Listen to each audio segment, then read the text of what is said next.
DLD प्रथम वर्षर गुरु छात्र छात्री मानक मोर अभिनंदन। आज आम विज्ञान एक लेसन प्लान विषय आलोचना करने जाऊे। प्रथम साधारण तथ्य विद्यालय नाम लिखु, तारीख लिखु, श्रेणी, बयस, निघंड लिखु। निघंड माने को पीरियड आपण मैंने शिक्षादान करने जाऊँगी। समय 40 मिनिट कि 45 मिनिट लिखे। विषय होती आमर विज्ञान, प्रसंगटी होची आमर खाद्य। साधारण उद्देश्य लिखे शिक्षार्थी मानकर वैज्ञानिक तथ्य और विज्ञान संबंधी वस्तु गुड़िक प्रति आग्रह प्रकाश करेंगे। चिंता शक्ति, कल्पना शक्ति और युक्ति शक्तिर विकास हेब। वैज्ञानिक मनोवृत्तिर विकास साधन हेब। दैनंदिन जीवन में विज्ञान को प्रयोग करिवार दक्षता विकास हेब। मुख्य उद्देश्य लिखे शिक्षार्थी माने पोषक श्वेतसार खाद्यर संज्ञा कहिबे। श्वेतसार जातीय खाद्य गुड़िक चिन्हट करेंगे। श्वेतसार जातीय खाद्यर उपकारिता गुड़िक दर्शाइबे। प्रणाली लिखे शिक्षण कार्यभित्तिक प्रंथा। प्रविधि लिखे आलोचना, दलगत कार्य, प्रश्न उत्तर। सोपान लिखे उपक्रम, उपस्थापन, मूल्यांकन। शिक्षण सामग्री लिखु श्वेतसार खाद्यर फोटोचित्र, कार्यपद 1, 2, 3 आउ हूँ मूल्यांकन फर्द। सोपान उपक्रम लिखु शिक्षण जनित फलाफल शिक्षार्थी माने शिक्षण प्रति आग्रह प्रकाश करेंगे। शिक्षकर कार्य सकारात्मक कार्य लिखु। मु समस्त शिक्षण सामग्री गुड़िक हस हस बदन नहीं श्रेणीगृह में प्रवेश करी और पिला मानकु यू आकार में बसाई निम्नलिखित गीतटी गाइबापी कहबी। आसरे पिले खाइबा खाद्य, खाइले मिलिब शक्ति, खाद्य खाई आमे निरोग रहिबा, सभी करिबा भक्ति। एभली भाव गोटे सकारात्मक कार्य करी पिला मानकु एक्टिव करेबे। तापर शिक्षार्थी कार्य लिखु शिक्षार्थी मानकु यू आकार बसैबी। कलापटा कार्य लिखिबे एमती गोटे चित्र करिकी शिक्षक आ शिक्षार्थी दर्शाइबे। तापर आपण माने पिला मानकु किछि प्रारंभिक प्रश्न पचारिबे ना प्रसंग रे उपनीत हेबा पई किछि प्रारंभिक प्रश्न पचारिबी। 1 नंबर होची तुमे प्रतिदिन केउ सब खाद्य खाओ। 2 नंबर क्वेश्चन होची खाद्य न खाइले कौन हेबो। 3 नंबर क्वेश्चन पचारि पारे तुमे केउ खाद्य खाइबाकू भल पाओ। तापर प्रसंगर उपनीतिकरण लिखंतु ना शिक्षार्थी मानक ठारे उत्तर पाई सारिला परे प्रसंगर स्थान को पूरण करिवि। तापर कलापटर कार्य लिखिबे प्रसंग आम खाद्य। दल गठन और दलपति निर्वाचन। मु शिक्षार्थी मानक नहीं 4टी दल गठन करी सेमानकर नाम यथाक्रमे श्वेतसार, पुष्टिसार, जीवसार और जल देवी एवं सेमानकु गोलाकार भाव में बसाइबी। शिक्षार्थी मानक कार्य लिखंतु शिक्षार्थी माने शिक्षकर निर्देश अनुसार गोलाकार भाव में बसिबे। कलापाट कार्य एमिति गोल गोल करिकी शिक्षार्थी बेली दर्शान्तु।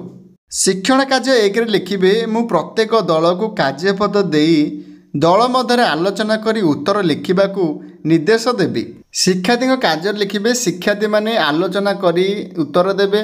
आ शिक्षण सामग्री लिखिबे कार्यपद 1 तुमे दैनंदिन खाउथिबा खाद्यर तालिका प्रस्तुत कर। यह द्वारा सेमानकर जो शिक्षण जनित फलाफल हासिल कौन हेबो ना शिक्षार्थी माने पोषक बा खाद्य सारर संज्ञा जानिबे।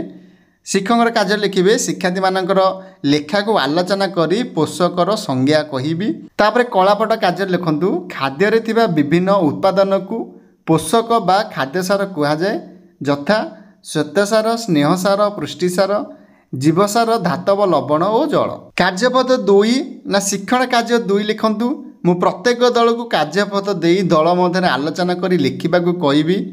तापर शिक्षण सामग्री लिखंतु कार्यपद 2 केउ खाद्य तुम पाटी को मीठा लगे ताहा पाखरे ठीक चिन्ह दियो। तापर एपरि गोटे सारणी करंतु। सारणी लिखंतु खाद्यर नाम मका, गाजर, डाली, आलू, माछ।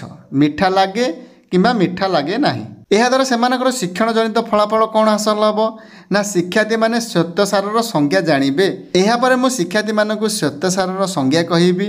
शिक्षार्थी कार्य लिखंतु शिक्षार्थी माने श्वेतसारर संज्ञा खातार लिखिबे। कलापटर कार्य लिखंतु पाटी को मीठा लगुथिबा खाद्य को श्वेतसार खाद्य कहा जाए। उदाहरण भात, चूड़ा, मक्का, गाजर, चीनी। तापर शिक्षण कार्य 3 शिक्षण जनित फलाफल लिखंतु शिक्षार्थी माने श्वेतसार जातीय खाद्यर उपकारिता जानिबे। शिक्षकर कार्य लिखिबे शिक्षण कार्य 3 मु प्रत्येक दल को कार्यपद देई दल मध्य आलोचना करी उत्तर लिखिबाकू निर्देश देबी। शिक्षार्थी कार्य लिखंतु शिक्षार्थी माने दल मध्य आलोचना करी उत्तर लिखिबे।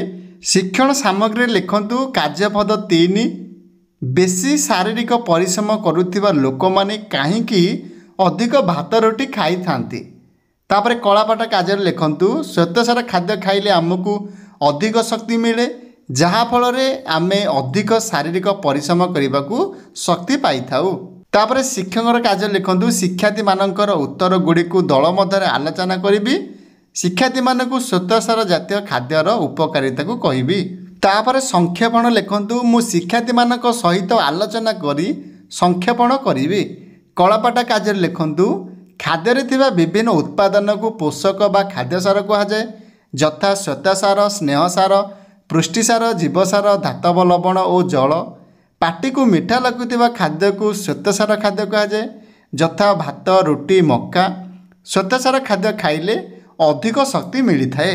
ତାପରେ ମୂଲ୍ୟାୟନ ଲେଖନ୍ତୁ ମୁଁ ଶିକ୍ଷାର୍ଥୀମାନଙ୍କୁ ୟୁ ଆକାରରେ ବସାଇ ଆଜିର ଶିକ୍ଷଣ ଶିକ୍ଷାଦାନକୁ ଶିକ୍ଷାର୍ଥୀମାନେ କେତେ ଦୂର ବୁଝିଛନ୍ତି ତାହା ଜାଣିବା ପାଇଁ ମୂଲ୍ୟାୟନ କରିବି। ଶିକ୍ଷାର୍ଥୀମାନଙ୍କ କାର୍ଯ୍ୟ ଲେଖନ୍ତୁ ଶିକ୍ଷାର୍ଥୀମାନେ ବ୍ୟକ୍ତିଗତ ଭାବରେ ଖାତାରେ ଉତ୍ତର ଲେଖିବେ। ତାପରେ ମୂଲ୍ୟାୟନ ପ୍ରଶ୍ନ ଲେଖନ୍ତୁ 1 ନମ୍ବରରେ ଶୂନ୍ୟସ୍ଥାନ ପୂରଣ କର। କରେ ଲେଖନ୍ତୁ ଶ୍ୱେତସାର ଖାଦ୍ୟ ପାଟିକୁ ଡ୍ୟାସ୍ ଲାଗେ। ଅପସନରେ ଏରେ ମିଠା ଅପସନ ବିରେ ଖଟା ଅପସନ ସିରେ ପିତା ନା ଅପସନ ଡିରେ ଲୁଣିଆ। ଖରେ ଲେଖନ୍ତୁ ଭାତ ରୁଟି ଆଳୁ ଡ୍ୟାସ୍ ଜାତୀୟ ଖାଦ୍ୟ ଅଟନ୍ତି। ଅପସନ ନମ୍ବର ଏରେ ଧାତୁସାର ଅପସନ ବିରେ ଜୀବସାର ଅପସନ ସିରେ ଶ୍ୱେତସାର ନା ଅପସନ ଡିରେ ପୃଷ୍ଟିସାର। ଗରେ ଲେଖନ୍ତୁ ଖାଦ୍ୟରେ ଡ୍ୟାସ୍ଟି ପୋଷକ ଥାଏ। ଅପସନ ନମ୍ବର ଏରେ 5 ଅପସନ ବିରେ 6 ଅପସନ ନମ୍ବର ସିରେ 7 ନା ଅପସନ ଡିରେ 8। ଏହାଦ୍ୱାରା ସେମାନଙ୍କର ଶିକ୍ଷଣ ଜନିତ ଫଳାଫଳ କ'ଣ ହାସଲ ହେବ ନା ଶିକ୍ଷାର୍ଥୀମାନଙ୍କର ଲବ୍ଧ ଜ୍ଞାନ ବୃଦ୍ଧି ହେବ। 2 ନମ୍ବର ଲେଖନ୍ତୁ ନିମ୍ନଲିଖିତ ପ୍ରଶ୍ନର ଠିକ୍ ଉତ୍ତର ପାଖରେ ଠିକ୍ ଚିହ୍ନ ଓ ଭୁଲ ଉତ୍ତର ପାଖରେ ଭୁଲ ଚିହ୍ନ ଦିଅ। କରେ ଲେଖନ୍ତୁ ପାଟିକୁ ମିଠା ଲାଗୁଥିବା ଖାଦ୍ୟକୁ ପୃଷ୍ଟିସାର ଖାଦ୍ୟ କୁହାଯାଏ। ଖରେ ଲେଖନ୍ତୁ ଶ୍ୱେତସାର ଖାଦ୍ୟ ଖାଇଲେ ଶକ୍ତି ମିଳେ। ଗରେ ଲେଖନ୍ତୁ ଗାଜର କନ୍ଦମୂଳ ଶ୍ୱେତସାର ଖାଦ୍ୟ ଅଟନ୍ତି। 3 ନମ୍ବର ଲେଖନ୍ତୁ ଅସମ୍ପର୍କିତ ଶବ୍ଦକୁ ଗୋଲ ବୁଲାଅ। କରେ ଭାତ ରୁଟି ଚୁଡ଼ା ଡାଲି। ଖରେ ଲେଖନ୍ତୁ ଚିନାବାଦାମ ତେଲ କନ୍ଦମୂଳ ଘିଅ। ତାପରେ ଗୃହ କାର୍ଯ୍ୟ ଲେଖନ୍ତୁ ପରିଶେଷରେ ମୁଁ ଶିକ୍ଷାର୍ଥୀମାନଙ୍କୁ କିଛି ଗୃହ କାର୍ଯ୍ୟ ଦେଇ ଘରେ ଲେଖି ଆଣିବାକୁ କହିବି। ଶିକ୍ଷାର୍ଥୀମାନଙ୍କ କାର୍ଯ୍ୟ ଲେଖନ୍ତୁ ଶିକ୍ଷାର୍ଥୀମାନେ ଗୃହ କାର୍ଯ୍ୟ ଖାତାରେ ଲେଖିବେ। କଳାପଟ କାର୍ଯ୍ୟ ଲେଖନ୍ତୁ କେତେ ଗୁଡ଼ିଏ ଶ୍ୱେତସାର ଜାତୀୟ ଖାଦ୍ୟର ଫଟୋଚିତ୍ର ଅଙ୍କନ କରି ଆଣ।